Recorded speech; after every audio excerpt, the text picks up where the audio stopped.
Bom, hoje eu tenho aí o desafio de dar essa aula que o Givaí já trouxe de forma brilhante aí, elogios, né, Givaí? Graças ao Senhor, né? Sobre comunicação não violenta. A gente já vem conversando sobre isso há algum tempo. A primeira vez que ele deu esse curso, eu tinha acabado de ler o livro, né? Estava começando a aplicar, buscando aplicar nos meus relacionamentos, no meu dia a dia. Gostei demais da metodologia. E conversando com o Gilvaí sobre isso, né, a gente acabou, isso acabou dando continuidade para nós conversarmos e ele me convidar para estar aqui hoje. Bom, meu nome é Paulo, para quem não me conhece, né, estou aqui na igreja já há 22 anos, né, sou casado, tenho 2 filhos, uma filha de 25 que está grávida, serei avô agora em outubro, vou ter esse privilégio, e um filho de 22 anos. Eu sirvo principalmente hoje no Ministério de Casais e talvez alguns de vocês aí eu já identifiquei uma mãe de uma bebê que já não tão bebê, né, que fica no semear de 0 a 4 anos, eu sirvo lá também, entre outras coisas que eu acabo fazendo e aceitando convites como eu estou recebendo hoje. Bom, eu trabalhei quase 30 anos numa empresa, né, uma empresa multinacional, em várias áreas, muito na área comercial, que envolve muito relacionamento, né, e também na empresa multinacional é uma estrutura matricial que muitas vezes você não tem autoridade, né, você tem que fazer as coisas acontecerem através da influência. Então a comunicação não violenta é muito importante nessas situações. E depois que eu saí dessa empresa, né, vivendo o mundo corporativo, comecei a trabalhar numa empresa de consultoria que também tem relacionamento interno, muito debate interno e tem que usar muito, né, a comunicação não violenta. E eu conheci o livro quando eu comecei, né, nessa empresa e também no relacionamento com os clientes, né? Nós fazemos projeto com os clientes, a gente fala muito sobre estratégia, então tem muito debate e a comunicação não violenta é chave para isso para o meu trabalho. E eu queria já começar com um testemunho. Segunda-feira passada eu ia ter uma reunião muito dura com um sócio. E já vinha há algumas semanas a gente atritando muito, né? Discutindo sobre ideias, discordando muito. E ele me chamou para uma conversa na segunda-feira. E aí eu me armei, né, com pedra, faca, eu estava preparado para quebrar o pau, estava mesmo. Aí falei, poxa, isso não está certo. Porque era um processo que já vinha, não foi um evento, já vinha se alongando. Aí eu comecei a orar por ele, orar por mim, para o meu comportamento. Quando eu caio aqui na aula de domingo com o Gilvaí, né? Eu já vinha pensando, né, preparando aqui essa aula, e aí quando eu cheguei aqui, falei, caramba, eu tenho que planejar direitinho essa minha conversa. A conversa que tinha tudo para ser explosiva foi de uma paz. De uma paz. E é uma pessoa que não gosta muito de receber feedback. E eu resolvi não dar feedback. Chega no final da reunião, o que ele me pede? Me pede feedback. E eu dei o feedback, tudo aquilo que eu ia jogar com pedra, eu dei com flores, né? Dei com carinho. A gente vai ver aqui cada um dos componentes da comunicação não violenta, mas o que eu queria dizer para vocês, pode ter tido algum racionalismo, pode ter sido alguma coisa de competência que eu tive, mas eu não faria daquela forma se não fosse o Espírito Santo de Deus na minha vida. Não faria. Porque é a graça que faz com que a gente possa aplicar a comunicação não violenta de forma mais efetiva. Não que quem não é crente não possa, mas a gente tem um diferencial muito grande. A gente tem o Espírito Santo que permeia os nossos pensamentos, permeia o que a gente fala, permeia o nosso coração e sai da nossa boca aquilo que edifica, né?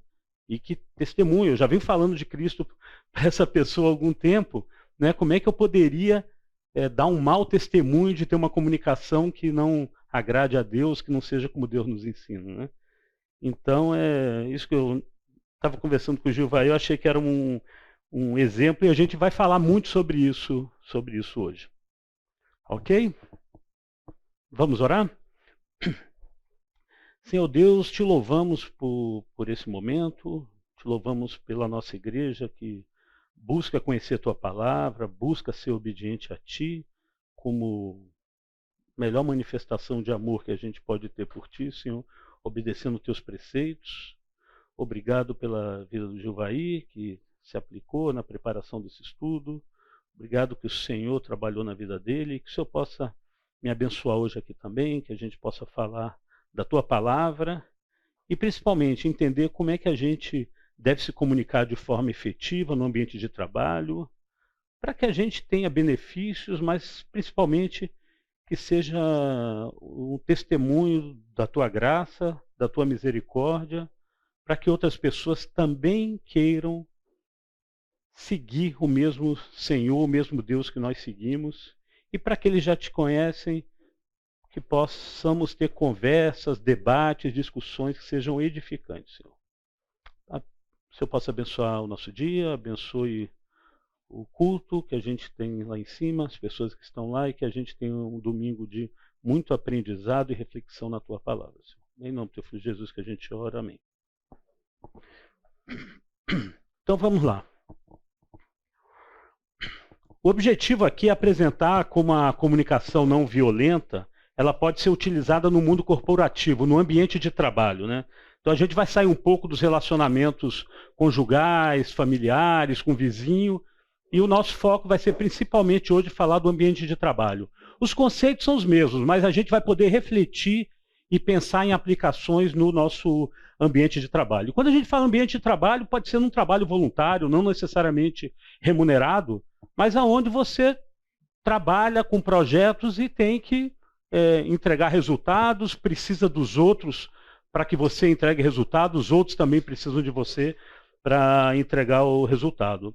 E a gente vai apresentar a CNV como um testemunho da realidade bíblica, né, na resolução de conflitos de maneira não violenta.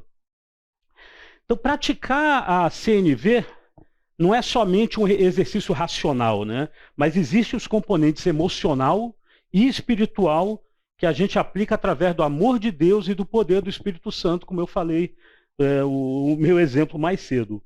O racional é que deve fazer sentido, né? Então, nós temos aqui um processo que foi testado, foi comprovado, né, que o Gilvaí nos apresentou nas últimas 5 aulas.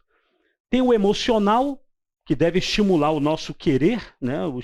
O emocional estimula o nosso querer. Em Filipenses 2,13, diz assim: pois é Deus quem efetua em vocês tanto o querer quanto o realizar, de acordo com a boa vontade dele. Então, o que a gente quer, o Espírito Santo faz com que a gente queira fazer. Eu não queria ser tão bonzinho na reunião de segunda-feira, eu já queria baixar o sarrafo, achava que era daquele jeito que ia resolver. E não foi daquele jeito, né? O Espírito Santo claramente operou através de mim, porque eu não seria capaz, né? O meu pecado de querer brigar, de me exaltar é muito grande, eu tenho que trabalhar muito isso ainda. E isso é importante falar, né? A comunicação. Eu estou falando aqui de comunicação não violenta, e eu falando com o Gilvaí que é terrível, né? A gente estudar isso aqui e ver que a gente aplica tão pouco na vida da gente. É muito difícil. É muito difícil. Ontem eu estava em casa à noite, né? Eu estava à noite, e aí, numa conversa lá, deu uma exaltada, minha filha chegou e falou: olha, a comunicação não violenta, como é que você está aplicando, né? Então a gente ainda é cobrado por isso, né? Ela está ali atrás, mas eu não vou dizer, não vou apontar para ela, não. E tem a parte espiritual, né, que é relacionado à prática do amor ao próximo, que o Senhor nos ensinou. Então, entender que com a comunicação não violenta, nós podemos praticar o amor de Deus, né, com empatia e compaixão. relembrando o que Marshall disse, a comunicação não violenta nos ajuda a reformularmos a maneira pelo qual nos expressamos. Então nós temos nossas fórmulas para expressar, para nos expressar. E a comunicação não violenta, o Marshall reformula, né, com uma metodologia como a gente se expressa e também como a gente ouve os outros, né? A comunicação é um caminho de ida e volta. E é uma forma alternativa ao que a gente faz normalmente. Provavelmente, se eu pedir aqui para cada um desenhar um modelo individual, a gente vai ter um modelo diferente para cada um, né? Qual é o melhor modelo? Eu não sei se o modelo como é que é o modelo de cada um de vocês, mas o modelo do Marshall é algo que realmente funciona. E é muito bacana que a gente está olhando esse modelo à luz das Escrituras. Agora, o que é que o mundo, né, o que é que nosso dia a dia, o que é que as expressões populares dizem, né, nos ensinam, que formam a nossa cultura? Cultura é o que a gente faz. Né? Eu costumo dizer que a cultura é o que a gente faz no dia a dia. E essas expressões, a linguagem, elas formatam o nosso comportamento através da cultura. Né? A gente vê a palavra saudade. Talvez o brasileiro sinta mais saudade, entenda mais saudade do que qualquer outra nação que não tem a palavra saudade no seu dicionário. Né? Tem uma palavra que eu gosto muito em inglês, que é accountability, que não existe. Não existe tradução em português, em nenhum idioma latino. Uma palavra muito usada em inglês, que tem muito a ver com prestação de conta. Você pode contar comigo. Né? Combinamos alguma coisa, eu vou entregar. Coincidência ou não, os latinos têm menos accountability do que países que no seu idioma têm accountability. Eu acredito que nesse caso, o idioma ajudou a formatar como nós somos, como nós falamos, como nós operamos. Então, algumas expressões aqui.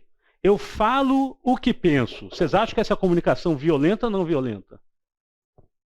Eu tenho um amigo que diz, o cara que diz eu falo o que penso, se ele pensasse, ele não falava o que ele fala. Né?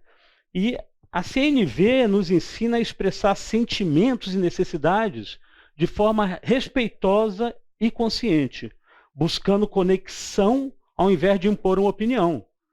Então, quem quer praticar comunicação não violenta não pode dizer isso nunca. Né? Eu falo o que penso. O Gilvaí trouxe domingo passado, para bom entendedor, meia palavra basta. Como é que nós sabemos que o nosso interlocutor é um bom entendedor? Do jeito que as pessoas estão ouvindo bem, né, estão buscando entender a necessidade dos outros, e a gente vai ver isso hoje, eu acho muito difícil a gente encontrar um muito bom entendedor. Eu, por via das dúvidas, procuro dar a palavra inteira em vez de dar meia palavra, né, para as pessoas entenderem. E tem outras, é assim mesmo, tem que engolir sapo. Quem cala, consente. Não podemos calar, temos que nos comunicar de forma não violenta. Né? Realmente, se for de forma violenta, é melhor ficar calado mesmo. É o que tem para hoje. O cliente tem sempre razão. Quando o cliente tem sempre razão? Por quê? Porque às vezes a gente, dentro do trabalho, alguém fala, o cliente pediu. Aí a empresa toda tem que se movimentar para entregar aquilo que o cliente pediu. Mas aquilo que o cliente pediu está certo. Não vale a pena ter uma conversa, numa comunicação não violenta com o cliente para entender? Eu me lembro de um cliente há muitos anos atrás, que eu atendia, que o comprador falava, eu preciso do produto para amanhã. E aí a empresa toda se mobilizava e produzia, e colocava, pagava frete especial com preço mais alto. Aí um dia eu fui conversar com o pessoal que usa o produto da área de produção. Ele falou, não, a gente não precisa não, tem 2 semanas de produto. Mas o comprador ele queria se garantir. Então, se a gente não buscasse entender a necessidade, né, observar, né, como a gente vê aqui no primeiro componente da comunicação não violenta, fazer perguntas, observar de forma empática, entender, isso não teria acontecido por um tempo como aconteceu. Né? Então, o cliente nem sempre tem razão, nem sempre. Aliás, eu não sei, a maioria das vezes não tem razão, né? A gente tem que conversar com ele. Né? Quem não chora, não mama. Né? O objetivo é expressar necessidade de maneira clara e respeitosa, sem manipulação ou chantagem emocional. Né? Quem não chora, não mama, está fazendo chantagem. Nunca fui de levar desaforo para casa. É comunicação violenta? Então, no mundo corporativo, no trabalho em geral, quando eu falo mundo corporativo, o objetivo é falar no ambiente de trabalho, qualquer que seja. Nós corremos o risco de nos afastarmos das práticas que agradam a Deus. Eu gosto muito da analogia daquele cristão, talvez não tão cristão, que quando chega no trabalho, aí passa pela recepção e fala: Cristo, senta aqui, fica aí que eu volto mais tarde, mas pode ficar à vontade. Tá? Aí você trabalha o dia inteiro e na hora de ir embora, passa na recepção e fala leva Cristo, né? Pega Cristo. Vambora, Cristo, vambora. Jesus, você não sabe como o meu dia foi difícil, né? Durante o dia de trabalho, muitas vezes nós não agimos como cristãos. Né? Pois a carne deseja o que é contrário ao espírito, e o espírito o que é contrário à carne. Eles estão em conflito um com o outro, de modo que vocês não fazem o que desejam. Se nós não levamos Cristo conosco para o trabalho, a carne ganha do espírito. Tem uma lenda popular, né, de indígenas americanos que conta, né, que o avô disse ao neto que dentro de cada pessoa há uma luta entre dois lobos. Um dos lobos é mau, ele representa a raiva, a inveja, ciúmes, ganância, ressentimento, inferioridade, ego. Parece com as obras da carne. O outro lobo é bom, ele simboliza alegria, paz, amor, esperança, humildade, bondade, empatia e generosidade. Parece com o fruto do Espírito. E o neto pergunta: e nessa luta, vovô, qual dos lobos ganha essa luta? E o avô responde: aquele que você alimenta. Quem alimentamos quando estamos trabalhando? A nossa vaidade, nossa ganância, nossa ira, nossa vontade de ganhar sempre? Ou nós estamos praticando o fruto do Espírito? Estamos levando Cristo. Cristo, não fica aí hoje não, vem comigo aqui, vamos trabalhar junto. Eu tenho umas reuniões, umas decisões importantes, eu preciso de você do meu lado. Eu tenho uma reunião que vai ter a gente vai discutir, vai debater muito, decisões difíceis. Vem comigo, eu preciso de você para me ajudar nisso. Então, relembrando, né, os componentes da comunicação não violenta, observação sem julgamento é o primeiro componente. Então, a gente descreve o que aconteceu de forma objetiva, sem avaliação pessoal, não tem julgamento. O segundo componente está relacionado aos sentimentos, para nós nos expressarmos como nos sentimos em relação ao que nós observamos. Depois são as necessidades, onde nós identificamos as necessidades que estão por trás dos sentimentos, e a gente nós vamos nos aprofundar um pouco mais sobre isso. E o pedido, o fechamento, né? Fazer um pedido claro e realizável que atenda às necessidades das duas partes. Então, eu acho que, não sei se vocês estiveram nas 5 aulas, né? O primeiro, Gilvaí deu um resumo, nas 4 seguintes ele falou especificamente de cada um. E o nosso objetivo é tratar cada um desses pontos com alguns elementos que podem ajudar vocês a aplicar isso na vida de vocês e usando sempre como exemplos, como eu falei anteriormente, falando sobre o mundo corporativo, né, o ambiente de trabalho que nós temos. Então, começando, né, falando sobre observação sem julgamento. O conceito é identificar o que realmente está acontecendo, sem julgamentos e avaliações pessoais, né? Gilvaí falou bastante sobre isso. Vamos já começar com um exemplo. Temos um exemplo no trabalho que um colega entrega o relatório atrasado. Qual o erro comum? Né? A gente fala o que pensa, né? Você sempre entrega seus relatórios atrasados. Qual a reação? Como a gente constrói ponte? Como a gente cria empatia? Como a gente consegue que essa pessoa entregue algo que você precisa para desempenhar o seu trabalho? Usando a comunicação não violenta, podemos falar: nos últimos 2 meses, notei que os relatórios foram entregues depois do prazo em 3 ocasiões. Então, a gente está focando aqui só na observação. Não é diferente? É diferente porque não fica no achismo, não fica na subjetividade. Porque quando chega na subjetividade, cada um pode achar uma coisa totalmente diferente. Agora que você tem as evidências que ele atrasou 3 vezes, ele vai começar a acreditar em você. Tem pessoas que, mesmo fazendo as coisas erradas, depois, dependendo da forma que você aborda, a pessoa não acredita que você está falando, acha que aquilo que você está falando não é verdade. Simplesmente pela forma como você está fazendo a abordagem. Alguém tem uma situação que pode compartilhar, que viveu essa semana? Alguém gostaria de compartilhar? Alguma situação positiva ou negativa que poderia ter agido diferente? Ou agiu bem porque aprendeu bem com Gilvaí? Alguém? A sala é quieta, hein, Gilvaí? É verdade também que a gente pode ter do outro lado, que a comunicação envolve 2 partes, às vezes mais de 2 partes, mas pelo menos 2 partes. A gente pode ter do outro lado... desculpa, gente. E um versículo que suporta muito, né? Não julguem para que vocês não sejam julgados. Pois da mesma forma que julgarem, vocês serão julgados, e com a medida que usarem, também será medido a vocês. Né? Então, aqui tem o ensinamento de Cristo, deixando muito claro que a gente não deve julgar. É diferente dizer, você está atrasando os relatórios. Essa é uma comunicação julgadora. Se você fala, você atrasou 3 relatórios, você não está julgando, você está levando evidência.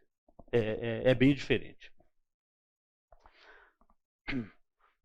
É verdade que a gente pode não ter do outro lado a reciprocidade. Alguém querendo ter uma comunicação não violenta. Mas a comunicação não violenta, ela ajuda a quebrar o ciclo da não graça. Não sei se vocês leram o livro do Philip Yancey, né? O livro Maravilhosa Graça, é um livro maravilhoso. Né? A não graça, ela provoca um ciclo vicioso, né? Que aumenta a tensão entre os relacionamentos. Um fala uma coisa mais dura, o outro aumenta o tom, o outro já aumenta mais, o outro já quer partir para agressão física, e isso é uma bola de neve. E é um ciclo vicioso. E nesse livro são usados exemplos históricos de conflitos, né, que ilustram a dificuldade de praticar graça em contextos de grande dor e amargura, como nos casos, né, entre nações, entre a Alemanha e Israel e entre Japão e China. É muito interessante essas 2 situações. Né? O Yancey menciona que após a Segunda Guerra Mundial, a Alemanha se dedicou à reconciliação com o povo judeu, reconheceu responsabilidades pelo Holocausto, oferecendo reparações e construindo um relacionamento diplomático com Israel. Esse processo foi muito difícil, imagina, né? Tudo que aconteceu, as atrocidades que aconteceram, mas serve de exemplo como a graça pode ser aplicada, mesmo em situações de sofrimento extremo e inimizade histórica.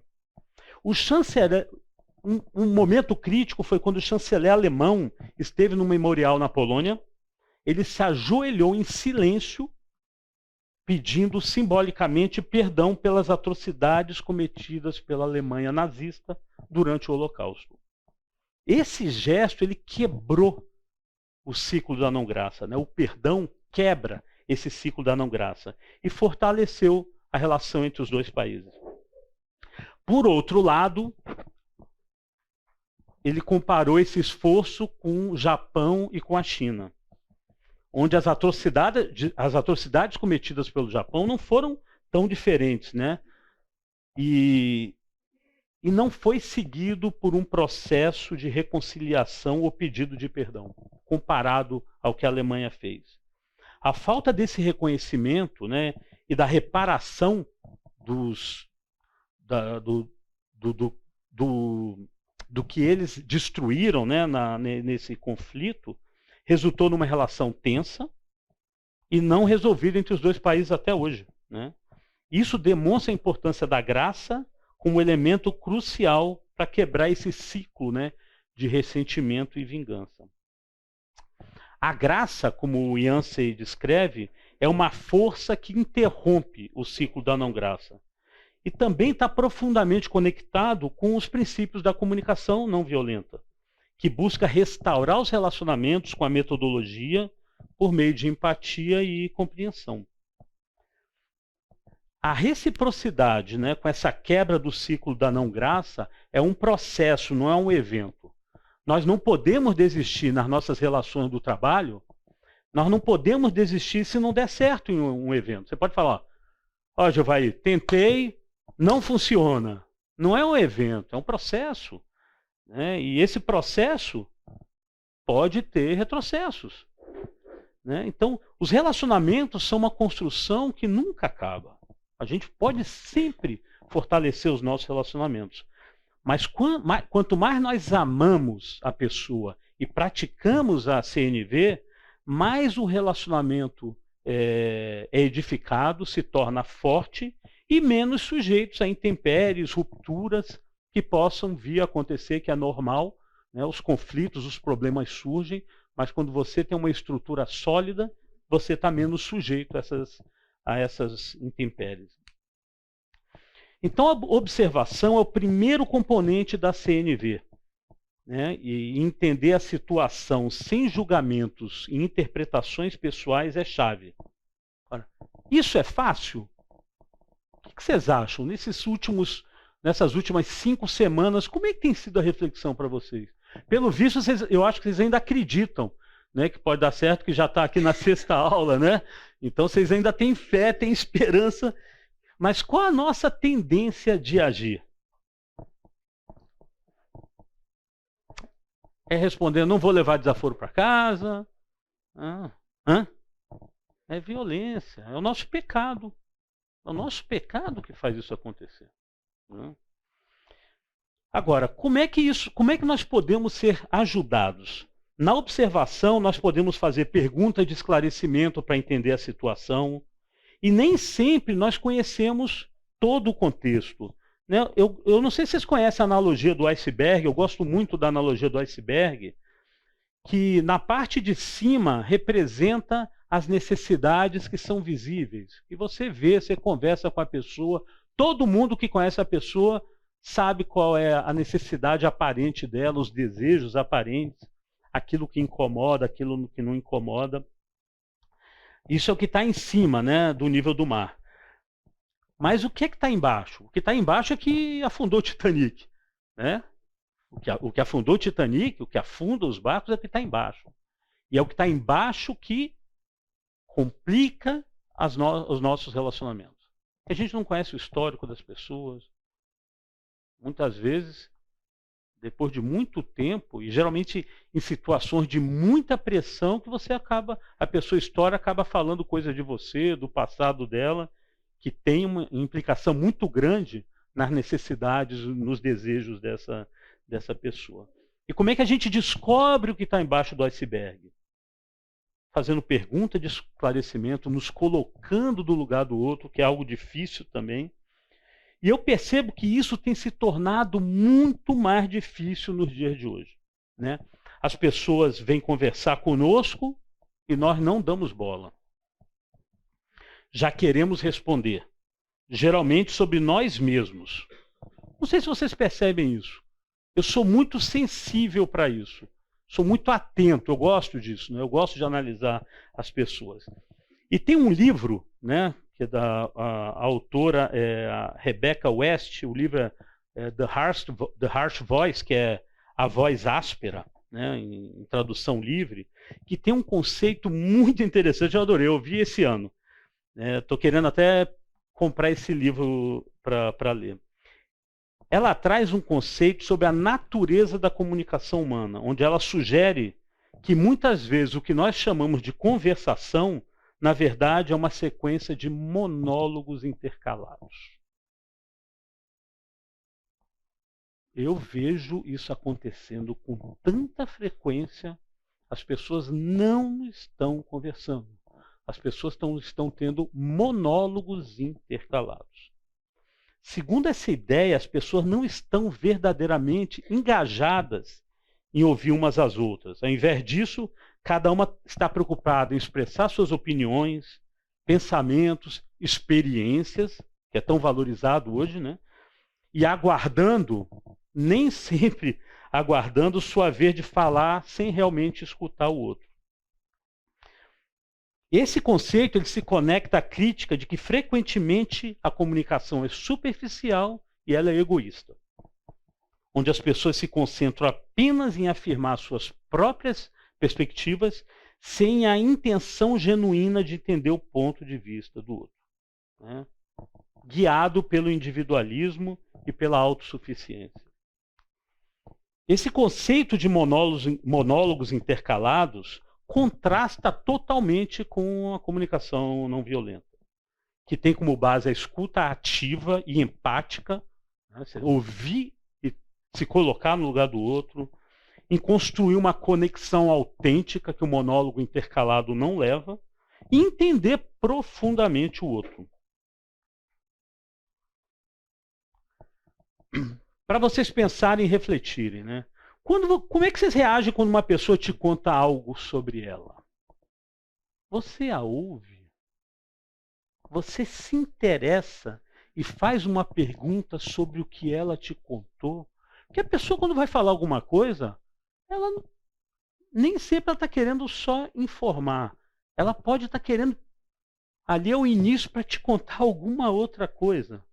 Ou vocês promovem um monólogo intercalado? Eu tenho percebido que quando duas ou mais pessoas estão conversando, uma conta alguma coisa sobre si, uma novidade, a outra contra-ataca. Contra-ataca, contando algo maior ou parecido, ou respondendo eu também. Eu tenho algumas pessoas que... Eu tenho uma lista do eu também lá em casa, minha esposa sabe. Tem algumas pessoas que... Eu conheço uma pessoa que 100%, porque eu fiz estatística recente, 100% das vezes é eu também. O dia que eu falar, perdi um olho, eu falo, eu perdi dois, né? É impressionante, né?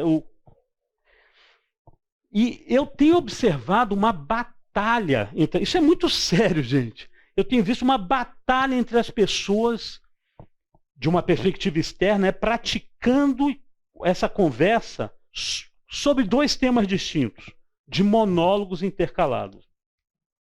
E essa batalha a gente pode traduzir como sendo uma comunicação violenta. Desculpa o termo, né? Não sei. Você está cagando e andando para o outro. Né? É ser violento. Né? Quando minha esposa está comigo, ela já sabe, né? Porque ela também está sincera, foi treinada. Então ela já lê meu pensamento e fala, começou a briga. Começou a briga, as pessoas estão falando de forma suave. Eu vejo as pessoas brigando. Ah, eu fui à praia. Eu também fui. Mas eu fiz isso, aí depois fui no supermercado, aí eu fui no não sei o quê. E por que a gente não manifesta amor ao próximo se interessando pelo que a primeira pessoa falou? Em vez de falar sobre nós mesmos. Por que a gente não se interessa pelo próximo? Alguém chega para você e diz, ontem comi um churrasco maravilhoso. O que você responde? Eu também, eu comi o peixe. Né? Por que não se interessar pelo prazer que o outro teve que disse que comeu o churrasco? Você fala, eu assisti um filme X. Falando, eu também, eu já assisti semana passada. Ontem assim, não, eu já assisti semana passada. Né? Ou não assisti o Y, é mais legal, né? Você nem perguntou, você gostou do filme? O que foi o significado dele para você? Gente, isso é raro. Isso é raro. Paulo, interessante que quando você se interessa pela banalidade, você abre portas para a profundidade. Né? Então, a pessoa, quando ela partilha com você uma banalidade, e você ouve atentamente, você está abrindo espaço para que ela conte alguma coisa mais profunda para você. Né? Eu acho que esse é o papel do cristão. Né? Nós temos como contribuir, né? Tanto ouvindo com empatia na banalidade, quanto aconselhando na profundidade. E a banalidade na nossa perspectiva. Sim, na nossa perspectiva. Eu tive o feedback, um cara que era meu par na empresa que eu trabalhava. Eu estava fazendo uma avaliação 360, né? Com quem estava com o chefe, com o subordinado, com pares. E eu fui pedir feedback para ele. Ele falou, Paulo, ele foi maravilhoso. Olha, foi duro, mas foi um presentaço que ele me deu. Ele falou, Paulo, muitas das vezes que eu vou falar com você uma novidade, uma coisa que eu pensei, você fala, não, eu li esse artigo. Pô, já tinha pensado nisso. E eu assim, que mala, né? Falei, poxa, mas eu já tinha lido o artigo. Ele falou, não importa. Para que você precisa dizer isso? Finge que não leu. Era uma banalidade para mim, porque eu já tinha lido, já tinha ouvido. Ele chegou para mim, Paulo, finge que você não leu, finge que você não sabe. Você não sabe o que eu estou querendo comunicar para você? Caramba, assim, virou assim. Obrigado. Eu erro de vez em quando, mas geralmente... Eu não sei se tudo que ele pensou estava falando que eu não sabia, né? Mudou o relacionamento e mudou meu relacionamento com outras pessoas. Coisa simples. Fala, Jaque. Eu também? Não, né? Tô brincando. Não. É bem-vindo, é bem-vindo. Os exemplos são bem-vindos. Bom, porque foi aqui na igreja, eu fui conversar, na época o Edson era pastor, aí eu fui pedir para fazer um estágio aqui e fui explicar para ele tudo relacionado a essa área da pedagogia, o que significava educação não formal, como se ele não soubesse, porque eu não sabia que ele sabia. Eu expliquei tudo para ele, ele foi super paciente, me ouviu, e passou um tempo, naquele momento eu não descobri que ele era pedagogo. Eu fiquei com a cara no chão, falei, meu Deus, eu explicando tudo, mas ele foi super tranquilo, não falou na hora, não, eu sei disso, eu sou pedagogo. Ele ouviu como se ele tivesse, ele não falou nada, ele só escutou e falou, tudo bem, você pode fazer isso, e um pouco depois eu descobri. E pensando no que você está falando, faz bastante diferença para a pessoa que está ali. Não que ele ia mentir, mas ele simplesmente não falou. Depois que eu descobri que ele era pedagogo, eu já sabia mais do que o que eu tinha falado. A gente não ganha a pessoa. Que a gente está interessado, muitas vezes é a nossa vaidade. É a nossa vaidade. Mas muitas vezes a gente fala, não, mas eu preciso dizer que eu sabia, então não vou mentir. Ainda usa, né? O pecador ainda usa, não posso mentir, né? Não, você não está mentindo, você não está dizendo que sabe. Mas faz toda a diferença. Você cria ponte, você cria vínculo. E a gente voltando aqui no ambiente de trabalho, né? A gente está lá, Cristo está junto da gente, que a gente tem que ganhar pessoas para Cristo dentro do nosso dia, dentro do nosso trabalho. Nosso cliente, nosso fornecedor, pessoal que trabalha junto com a gente, né? Então, muito bom o teu exemplo, não teria um melhor. Obrigado, Jaque. Vamos falar do segundo componente agora, que é o sentimento, que é o nosso segundo...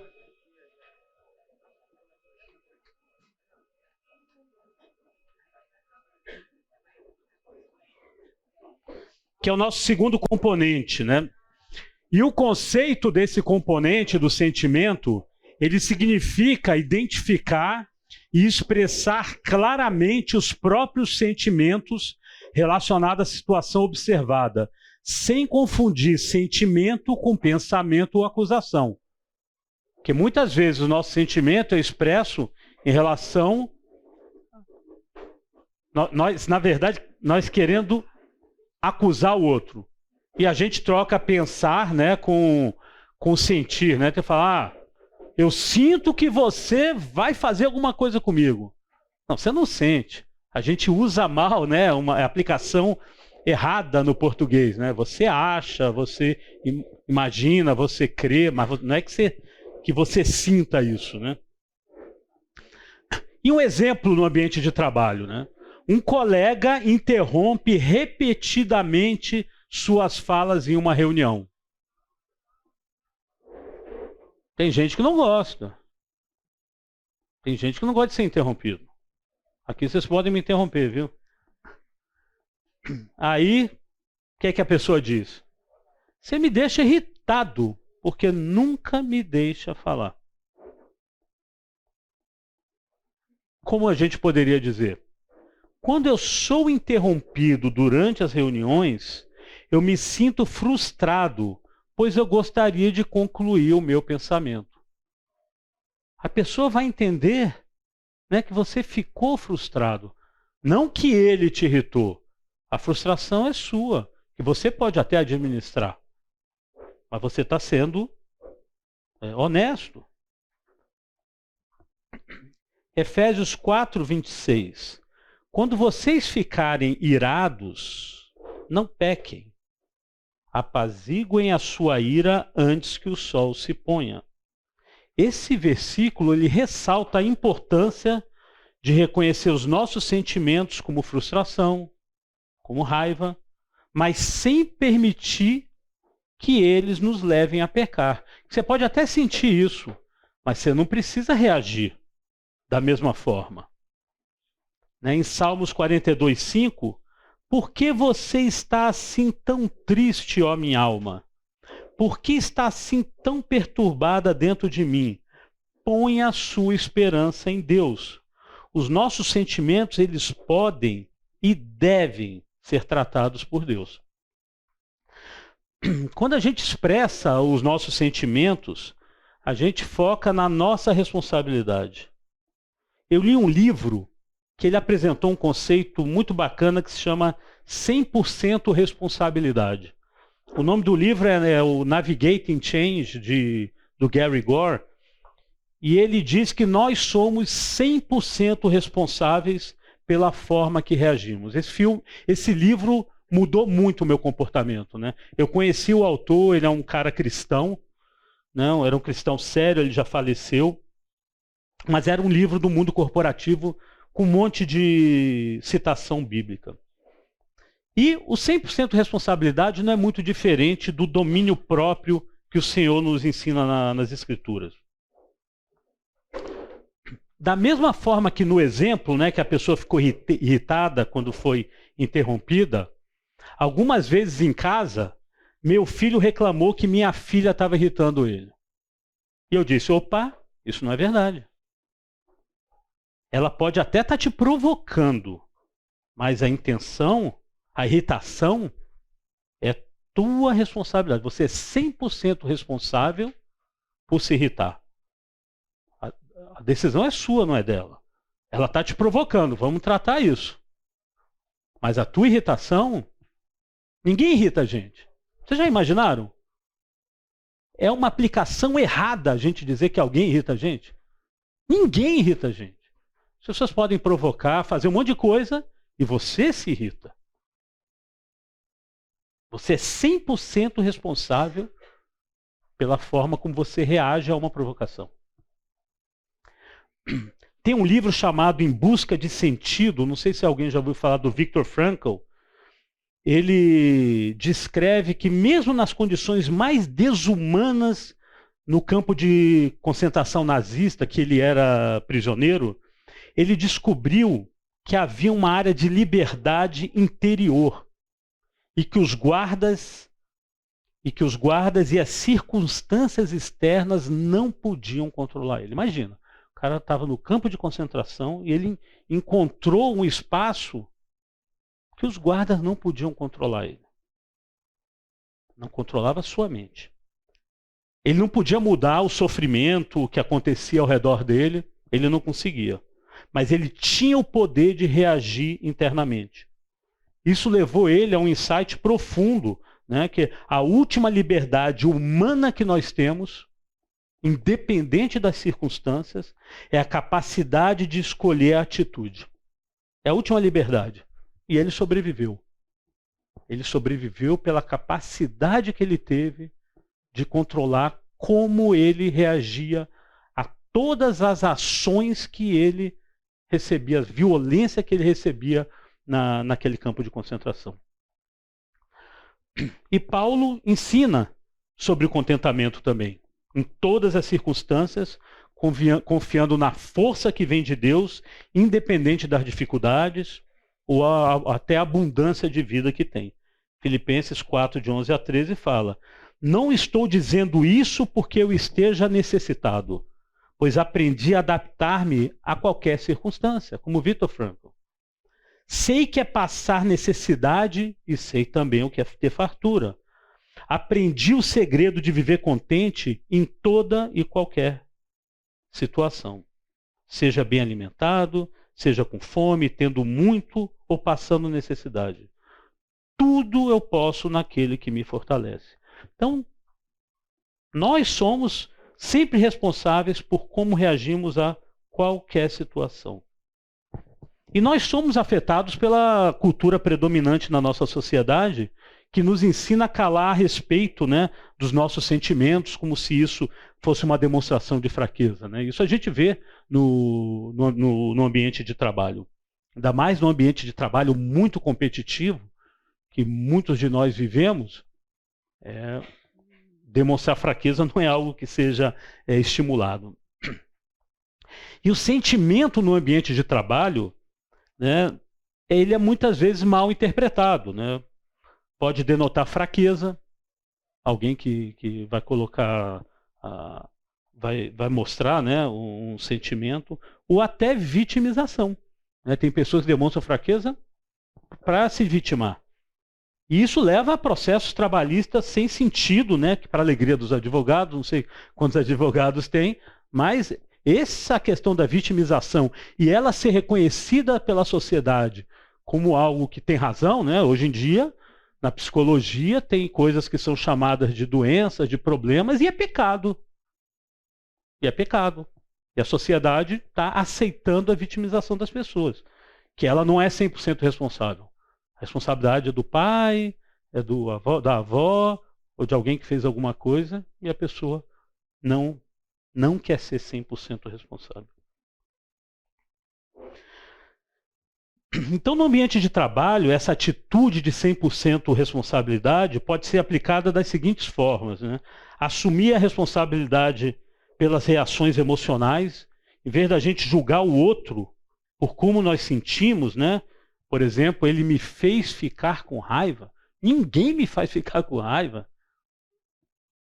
Eu decido ou fico com raiva. Nós podemos reconhecer que temos o controle sobre nossas emoções e das respostas que nós temos. E isso reflete a prática, né, da comunicação não violenta, que nos incentiva a expressar os nossos sentimentos de forma responsável. E evitar a vitimização, né? O Viktor Frankl podia ser uma vítima lá dentro daquele campo de concentração. O que ele não viu? E nós sermos vítimas das circunstâncias. E o mundo aceita isso. O princípio de 100% responsabilidade ou domínio próprio nos ensina que mesmo em situações desafiadoras, sempre temos a escolha de como responder. Seja com resiliência, com proatividade ou compaixão. Nós podemos fazer isso. E é assim que a gente tem que lidar quando a gente trata do sentimento, né? Então, assim como Viktor Frankl se manteve responsável por sua atitude ao sofrimento extremo, e Paulo, em quaisquer circunstâncias, na comunicação não violenta, nós nos responsabilizamos pela forma que nós sentimos e como reagimos. Essa abordagem, sendo empática e responsável, leva a uma maior conexão e resolução nos conflitos do ambiente de trabalho. O terceiro componente da comunicação não violenta é a necessidade. A necessidade é nós identificarmos as necessidades que são subjacentes e que estão por trás dos sentimentos. Para cada sentimento nós podemos ter uma necessidade diferente. E toda emoção ela está relacionada a uma necessidade que está sendo atendida ou não. Quando a gente se emociona, fica com raiva, se ira, está relacionada a uma necessidade, a uma expectativa, né, que está sendo atendida ou não. E o reconhecimento dessas necessidades é fundamental para a gente poder resolver o conflito e melhorar a comunicação. Vamos dar um exemplo no trabalho: um funcionário está sobrecarregado com tarefas excessivas em suporte adequado e sem suporte adequado. Está na pressão. Aí quando está na pressão, aí chuta, né? Aqui ninguém se importa comigo, estou sempre descarregado, sai chutando todo mundo, né? E uma expressão de necessidade na comunicação não violenta é: quando eu recebo muitas tarefas simultâneas, sem o apoio necessário, sem o recurso necessário, com tempo muito curto, sinto-me sobrecarregado, pois tenho a necessidade de suporte e de equilíbrio no meu trabalho. E eu corro o risco de não entregar o que me pedem e vou prejudicar a empresa. Olha que lindo, amanhã todo mundo no trabalho como é que vai falar? Estou aqui, não aguento mais, gente, está difícil, não manda mais coisa para mim. Não, vocês vão dar uma resposta educada, né? Observando, né, com dados, mostrando o sentimento de vocês. Sinto-me sobrecarregado. E apresentando a necessidade que vocês têm.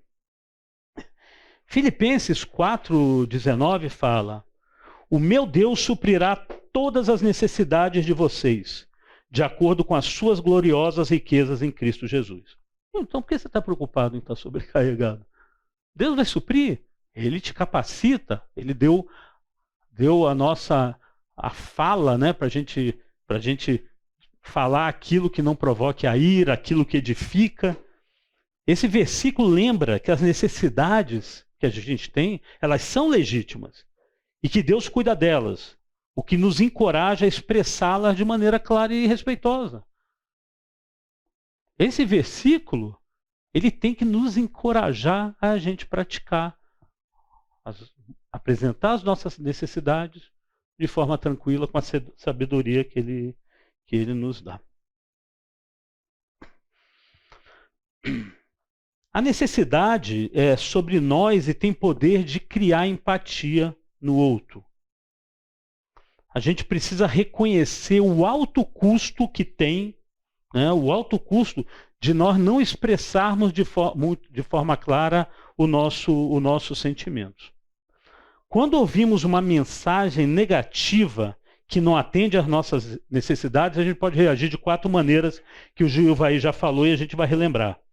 A gente pode culpar nós mesmos, nos culpar. É uma manifestação de vitimização. Nós podemos culpar os outros, vamos ser julgadores. A gente pode escutar os nossos próprios sentimentos apenas, é egoísmo. Ou a gente pode escutar os sentimentos e necessidade dos outros também. Aí a gente tem empatia. Agora, nós conhecemos Oi, pode falar. Que nós estávamos falando do exemplo, que você falou, as pessoas não vão chegar ao dia seguinte e sair brigando porque tem muitas tarefas. Tem até aquele versículo que fala: quem há de maltratá-los se vocês se dedicarem à prática do bem? Então, se a gente é manso e fala de um jeito manso, a gente vai trazer mansidão. É aquilo, a palavra mansa apazigua a ira. E a palavra ríspida dá vazão ao alguém.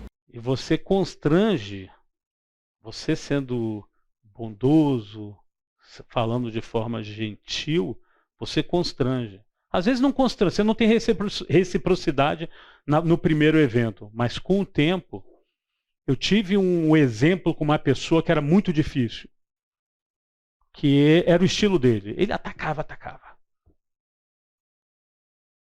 E, caramba, como eu orei por ele. Como eu engoli sapo. Eu era o chefe dele. Só que ele estava nos Estados Unidos, ele é um cara que estava muito tempo na empresa, tinha muita autoridade, era muito bom ele. E toda vez que ele vinha com uma faca, é como se eu estivesse levando flores para ele. Hoje é um grandíssimo amigo meu. Eu já fiz mentoria com ele. A transformação do relacionamento foi porque eu insisti. Porque teve um amigo que chegou para mim, ele viu que ia sair faísca entre nós dois. Ele chegou e falou, me chamou para jantar, falou, Paulo, estou te chamando para falar uma coisa com você. Vocês dois são muito diferentes. Diametralmente opostos. Não fique atento à forma que ele fala, mas esteja atento ao que ele quer dizer. Eu fiz isso. Eu só olhava para o coração dele, eu não olhava para o que ele falava. Ele falava, entrava por aqui e saía por aqui. Às vezes ficava bravo, né? Às vezes ficava humilhado. Mas a transformação... E ele, no dia que ele me substituiu, fizeram uma reunião com uma homenagem para mim, e ele foi lá na frente e falou, na frente de todo mundo, me desculpa, tua vida foi muito difícil por minha causa. Né? Então, eu jamais eu não fiz isso porque eu sou bom, porque o Espírito Santo agiu, porque eu, naturalmente, o homem natural jamais teria aquela persistência para conquistar ele. Jamais. Então não falo isso com vanglória, mas gloriando a Deus mesmo, porque se não fosse o Espírito Santo de Deus, eu jamais teria agido. Mas funciona. E não é um evento, é um processo. É um processo que a gente tem que investir no relacionamento com as pessoas. Obrigado. Agora, nós conhecemos realmente as nossas necessidades? Ou quais deveriam ser nossas necessidades? Que a nossa necessidade pode ser uma necessidade pecaminosa. Elas não estão relacionadas ao pecado, essas necessidades? Há uma possível vaidade que eu acredito como o principal problema que a gente tem, principalmente no ambiente de trabalho, é a vaidade. A idolatria que nós temos aqui dentro da gente.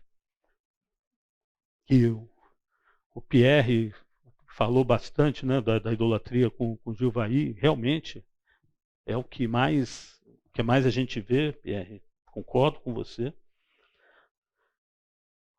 Quais são as motivações dos nossos corações? Quais são os propósitos do nosso coração?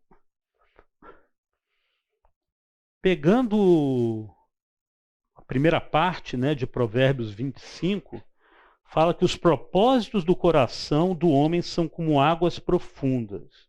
O que ele quer dizer com águas profundas? Porque é difícil alcançar.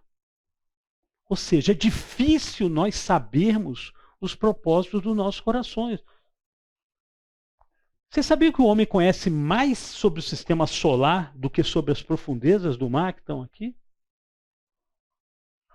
A gente já enviou sonda para quase tudo que é planeta, eu acho que tudo que é planeta, né? Do sistema solar. Mapeamos grandes porções do espaço. Agora, as profundezas dos oceanos da Terra ainda permanecem em grande parte inexploradas. Estima-se que 20% dos oceanos já foram explorados com algum tipo de... mapeados com alta resolução. Então é difícil. É muito interessante. Eu não tinha... Tem pouco tempo que eu entendi melhor o que essa passagem falava. E para completar, em Jeremias 17:9, ele fala sobre a condição do nosso coração, que o coração é mais enganoso que qualquer outra coisa e sua doença é incurável. Quem é capaz de compreendê-lo? Então, ele nos engana. Então, a necessidade que a gente tem aí provavelmente não é uma necessidade real.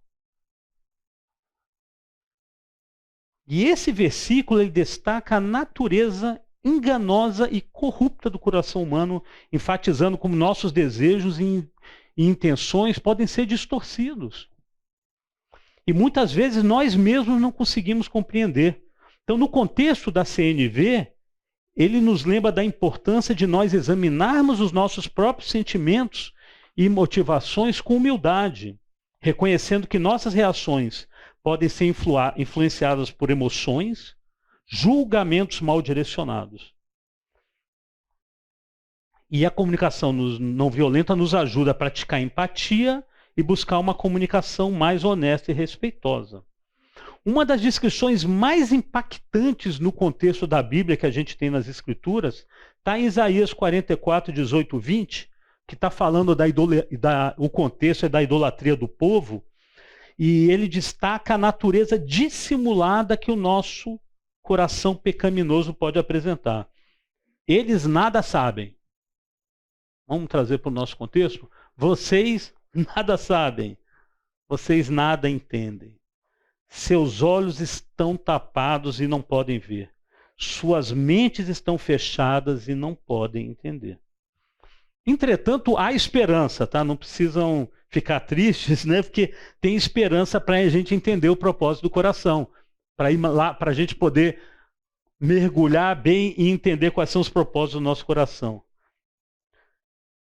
Na segunda parte de Provérbio 25, completando que os propósitos do coração do homem são com águas profundas, fala, mas quem tem discernimento os traz à tona. Então, se nós não tivermos discernimento, nós não vamos entender os propósitos do nosso coração. E a sabedoria e o discernimento vem de quem? Vem de Deus. E a gente precisa dele para compreender nossos propósitos e as necessidades da nossa alma. E isso ele nos dá de graça, né? Em Tiago 1,5, que diz, se algum de vocês tem falta de sabedoria, peça a Deus, que a todos dá livremente, de boa vontade lhe será concedida. Eu acho que não tem um dia na minha vida que eu não me lembre desse versículo. Não tem um dia que eu não peça sabedoria para eu tomar decisões sensatas na minha vida. E as decisões sensatas são no contexto da comunicação. Como é que você conversa com as pessoas? Como é que você expressa as suas necessidades? E as nossas necessidades ou desejos podem estar relacionados à promoção, bônus, receber elogios. São necessidades válidas? A gente pode apresentar essas necessidades ao nosso interlocutor? Sim, nós podemos, não tem problema. Isso não é o pecado. Mas a gente tem que cuidar que a fonte dessas necessidades, a fonte não seja uma fonte pecaminosa. A gente tem que ter muito cuidado com o que eu chamo dos 2 P's e os 2 F's. Né? Tem um livro que chama... Eu esqueci o nome do livro, que ele fala que muito do pecado, da idolatria, está nos 2 F's e nos 2 P's. Né? Os 2 F's estão relacionados à fortuna, né? A gente está falando aí do bônus, do salário, como isso sendo a coisa mais importante da vida da gente, da fama, de ter elogios, reconhecimento, falando do ambiente de trabalho. E os 2 P's, o poder, você é o cara que toma a decisão, que diz que vai fazer, que o outro não vai fazer, e o prazer, né? Que podem ter várias oportunidades, né, de pecaminosa. Principalmente se as nossas necessidades estiverem relacionadas com a vaidade. Né? Eu gosto muito, para mim, vaidade é muito bem explicada naquele filme Advogado do Diabo, não sei quem viu, é um filme pesado pra caramba, né? Muito, muito, muito pesado, né? A relação com Cristo ali, né? O demônio encarnado, incorporado, mas é muito legal o final do filme quando você fala, poxa vida, isso tá... A vaidade é muito bem explicada nesse filme. Bom, a gente pode expressar as nossas necessidades com sabedoria e transparência, e isso pode trazer alguns benefícios para a gente, né? Reduz a defensividade, né, quando a gente apresenta com clareza e sabedoria sem julgar, o interlocutor não se sente atacado ou pressionado. Fomenta a conexão, né, um com o outro, visando criar um espaço seguro de comunicação, como o Gilvai trouxe na aula passada, construindo pontes e não muros entre as pessoas. Essa analogia é muito legal do livro, falando que a gente precisa construir pontes e não muros. Quando tem um muro, a pessoa não vai ouvir falar do teu testemunho de Cristo, que é o nosso principal objetivo, levar pessoas a Cristo. E tem vários exemplos de pessoas com sua arrogância fizeram o outro se afastar do Senhor, pregando o Evangelho. Pregando o Evangelho, fazendo as pessoas se afastarem. E aumenta a probabilidade de atender às necessidades. A pessoa vai ter aquela empatia e vai ser mais colaborativa para poder te ajudar. E o quarto componente é o pedido. O conceito é fazer um pedido que seja claro e específico, expressando uma ação concreta que possa atender às necessidades identificadas. O pedido ele deve ser formulado de forma a não soar como exigência. A forma não pode soar como uma exigência, dando ao outro a oportunidade de responder com liberdade. Então, você tem que contar com isso, né? Que o outro tem a liberdade de responder. A pessoa pode até responder do jeito que você quer, mas não quer dizer que ela vai agir conforme você quer. E o exemplo do trabalho é um colega frequentemente envia e-mails sem incluir todas as informações necessárias, o que atrasa o andamento dos projetos. A comunicação não é clara. E um erro comum é, você nunca manda e-mails completos, precisa melhorar isso logo. Ou algo semelhante a gente faz. E uma expressão de como tem que ser feito o pedido na CNV é, quando você envia e-mails, você poderia incluir todas as informações relacionadas ao projeto para que eu possa trabalhar de maneira mais eficiente? A pessoa vai entender que você precisa daquilo. E a gente acha o quê? Não, para bom entendedor, meia palavra basta, eu já tinha pedido para ele mandar um e-mail com tudo. Mas a gente tem que dar o benefício da dúvida. As pessoas estão preocupadas com o seu dia a dia, com seus problemas, e não estão necessariamente entendendo o que você precisa. E a comunicação não violenta faz com que você comunique melhor aquilo que você precisa. Mateus 7,7 diz, peçam e lhes será dado, busquem e encontrarão, batam e a porta lhes será aberta. Esse versículo, né, ele reflete a importância de pedir claramente, confiando que ao fazer pedidos respeitosos e justos, há uma chance maior de obter uma resposta positiva. Essa passagem bíblica se refere a pedidos a Deus, não às pessoas, mas a gente pode receber de Deus através das pessoas.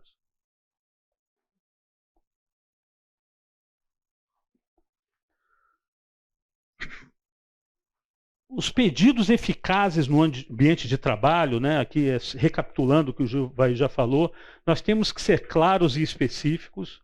Os pedidos têm que ser realizáveis, sem feitos, sem imposição. Eu não sei se vocês... Quando eu peço alguma coisa para alguém com objetivo, eu costumo usar esse acróstico aqui, eu não sei se vocês conhecem, que é muito eficiente, tá? É um acróstico em inglês, que aqui é de específico. Em inglês seria specific. Ser bem específico quando a gente pede alguma coisa. A gente ser mensurável. Que você possa medir. Né? Quando a pessoa for entregar, tal data, né? A data está no 5º aqui, mas a forma como vai ser entregue. Eu costumo botar agressivo, que é colocar um objetivo que seja algo que vai fazer a diferença, né, para a empresa, que seja alcançável aqui, de reachable, né, que é alcançável.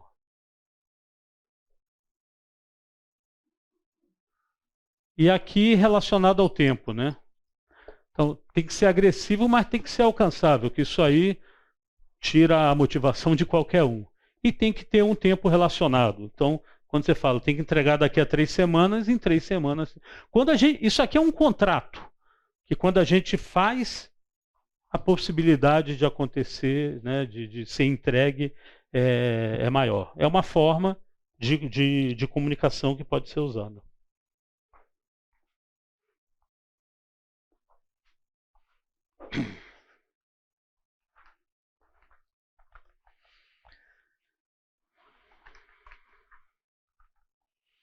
Bom, dentro do contexto do ambiente de trabalho, né, o conceito de construir pontes e não muros é fundamental para promover uma comunicação eficaz e saudável, né? O Gilvaí já falou um pouco sobre isso, né? Então, o ato de construir pontes significa estabelecer uma comunicação que favoreça o diálogo. Que a ponte está lá. A comunicação vai continuar indo e voltando. Quando tem muro, isso não acontece. E a gente acaba criando um ambiente onde todos os colaboradores se sentem valorizados, motivados para contribuir, né?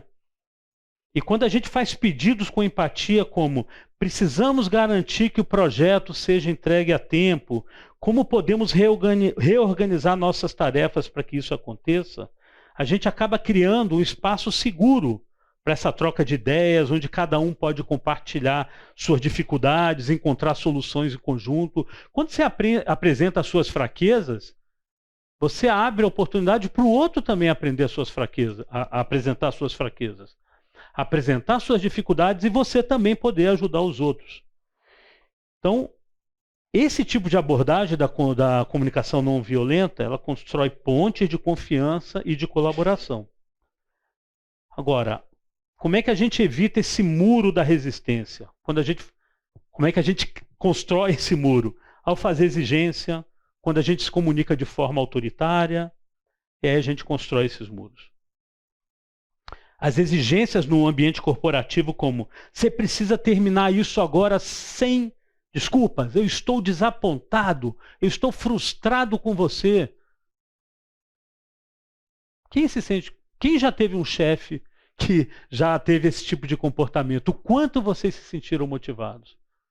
O quanto nós podemos motivar as pessoas com as quais a gente trabalha?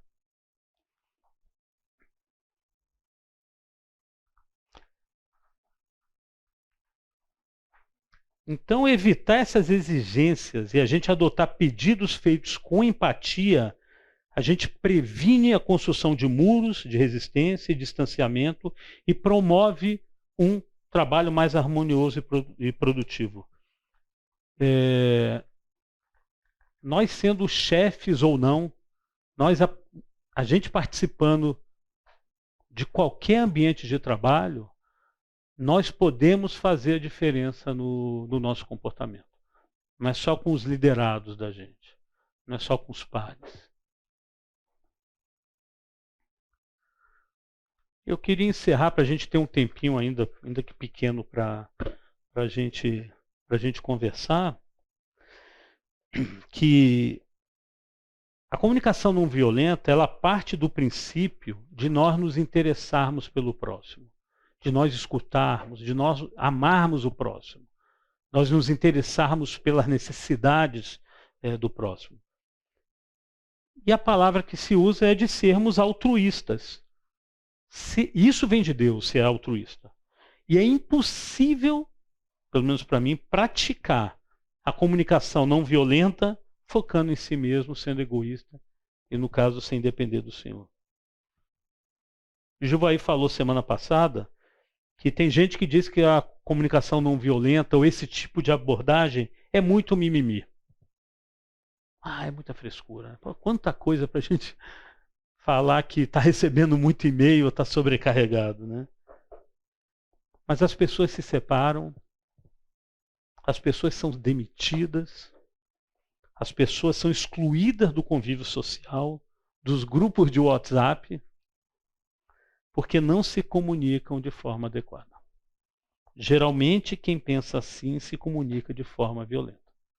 As pessoas são contratadas no ambiente de trabalho por causa das suas qualificações técnicas. Elas são demitidas por causa de suas atitudes. E muitas vezes as pessoas não sabem por que foram demitidas, porque ninguém diz. Porque o mundo corporativo, infelizmente, vive uma mentira e as pessoas não dizem algumas coisas que poderiam ajudar. Podia falar de forma não violenta. Né? Geralmente as pessoas, quando são demitidas, elas não sabem exatamente por que aconteceu. E o coração das pessoas é desesperadamente corrupto. Os propósitos do coração são como águas profundas. E a gente precisa ter a sabedoria do Senhor para poder entender como é que funciona o nosso coração. Uma coisa interessante é oportunidade, eu gosto de usar isso, né? Quando a gente usa a comunicação não violenta, a gente tem a oportunidade de fazer o coach, né? Coach up, para cima, com os chefes. Né? Eu e o Gustavo, cadê o Gustavo? Está aí? Já falamos muito sobre isso, né? Como é que a gente pode ajudar o nosso chefe? Né? Então, usando a comunicação não violenta, a gente pode ajudar. E quando a gente agrada o chefe, não puxando o saco, mas realmente trabalhando, se comunicando bem, nós podemos ter oportunidades. A linguagem vaga favorece a confusão interna, e a pior coisa quando tem a linguagem vaga é fazer muito bem feito o que não era para ser feito, né? Quando a gente define bem as regras, define bem as expectativas, a gente faz o que precisava ser feito. E como é que a gente comunica a nossa fé? 1 Pedro 3, 15 e 16 diz: antes santifiquem Cristo como Senhor em seu coração. Tudo a ver com a comunicação não violenta. Estejam sempre preparados para responder a qualquer pessoa que pedir a razão da esperança que há em vocês. Temos que estar preparados. Mas façam isso de que forma? Com mansidão e respeito. Posso botar aqui, Juvaí? Mas façam isso com comunicação não violenta. Desculpa. Conservando boa consciência, de forma que os que falam maldosamente contra o procedimento de vocês, porque estão em Cristo, fiquem envergonhados de suas calúnias. Desculpa, seu nome? Giovana. A situação que você falou, alguém pode estar caluniando a gente. E a gente tem que continuar insistindo, sendo bom, sendo generoso. E eu conheço exemplos sensacionais de pessoas dessa igreja que tiveram um relacionamento transformado porque tiveram uma postura adequada. No trabalho, nós também somos cristãos. Nossas atitudes devem refletir o caráter de Cristo. Nós temos que levar Cristo com a gente para dentro do trabalho do dia a dia. Eu costumo sempre dizer que nós cristãos temos uma vantagem competitiva no mercado de trabalho. Apesar dos obstáculos que tem aí, né, que enfrentamos nessa sociedade super corrupta, né, corrupção, estou falando de corrupção inclusive de princípios e valores, eu acredito muito que nós temos uma vantagem competitiva. Talvez não naquela empresa que você esteja, mas você tem uma competitividade no mercado. Quem não quer uma pessoa honesta, que se comunique de forma adequada, que se preocupe com o outro, que vá ouvir o outro com empatia? Talvez não estejamos aplicando, né, os princípios e valores e deixando ser as nossas necessidades, que não são necessariamente as necessidades que o Senhor valoriza, nos dominar durante o nosso ambiente de trabalho. E nós temos o Senhor, Criador de tudo e de todos. Nós temos o Espírito Santo agindo nas nossas vidas e nos dando sabedoria. Temos as Escrituras para aprender como a gente tem que se comportar. Hoje nós vimos, se a gente aplicar isso aqui hoje, que a gente viu no ambiente de trabalho, eu tenho certeza que vai ser diferente a vida de vocês no ambiente de trabalho. Com esse conjunto, nós temos as melhores condições para aplicar a comunicação não violenta no ambiente de trabalho e sermos bem-sucedidos profissionalmente. Eu não tenho dúvida disso. Já vivi várias experiências na minha vida, já vi várias pessoas vivendo essas experiências e eu não tenho dúvida que isso faz toda a diferença. Ok, pessoal? Tinha muito mais coisa aqui, mas depois o texto vai ficar no site, tá bom? Alguém quer fazer alguma pergunta? Já tocou o sinal? Estou aqui à disposição. Então tá, vamos orar?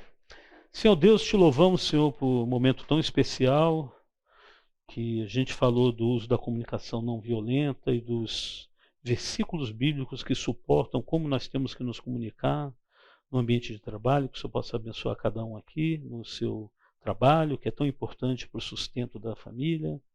Ainda que sejam trabalhos voluntários, oportunidade nós sempre temos de falar de Ti, de pregar o Teu Evangelho, levar a razão da nossa fé, da nossa esperança, com mansidão e respeito para aqueles que ainda não Te conhecem, Senhor.